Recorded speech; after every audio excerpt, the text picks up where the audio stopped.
Hey, my fellow BVH and BVL patients. Have you ever had this happen to you?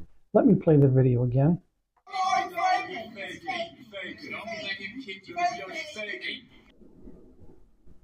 You see all these nice people making a point of pointing their fingers at me and telling me that I'm faking and that there's nothing wrong with me? Well, in fairness, these are all friends of mine. None of them has ever said anything like this to me before, but they graciously agreed to be actors and actresses and help me out with this video. So while they have never said these sorts of things, other people have. I've had people question my symptoms. I've had them question the legitimacy of my condition and whether or not I am truly faking all of this. And, I get it. If you have a vestibular disorder, you know it's very difficult to explain to other people what's going on in your head. Unless they can experience it, they don't know. And so I understand. Nonetheless, one of the things folks struggle with is they come into my house and they see that I function normally, fairly normally anyway, and then I go outside of the house, I'm in my wheelchair and I'm struggling and I need my wife's help. And they don't understand why. And because of that, they question whether or not there's anything wrong with me. Now, I want you to rest assured that we are not faking it, we BVL patients. There's a very logical reason behind all of this. Let me explain. And the best way for me to do this is to do it by comparison. So many years ago, there was a man in our church who was blind. And when he would come to church, he would have his cane, that white cane with the red tip that he would move back and forth to help him get around. But he'd also have his two daughters helping him navigate the building. If they were not available, one of the other church members would come alongside and grab his arm and help him navigate. Well, he invited me to his house one time for a meeting. This was the first time I had ever been there. And so while we were waiting for a third person to arrive, he asked me if I'd look at his computer. So we walked up the stairs, we walked down the hall, we went to the master bedroom.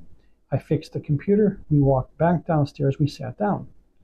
And I looked at him, I said, I'm impressed. You move around the house without any help. You don't need your cane, you don't need your two daughters. It's like you have vision. And he said, well, here's the deal. He says, my brain has gotten used to this house. My brain has memorized it and gotten familiar with things. And so I know where all the doors are.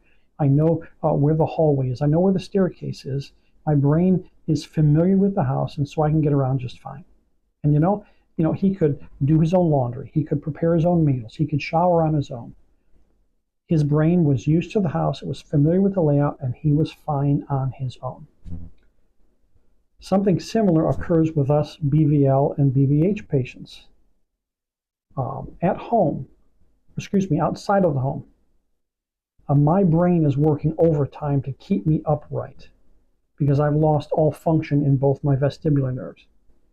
And so my brain is doing all it can to keep me upright, and so it struggles with other things, and that's why I'm symptomatic outside of the house. But inside the house, it's a whole different ballgame. We have not moved our furniture since the day we moved into this house. It's all still in the same place. The kitchen arrangement has not changed. All the dishes are in the same place. The laundry is all still the same, okay? Nothing has changed over the time we've been in this house. We also make a point of keeping things quiet and calm and relaxed. And because of that, my brain is very familiar with my own home. It doesn't have to work as hard to keep me upright. Therefore, I have fewer symptoms. I go outside the house into the brave world of chaos where things are not familiar.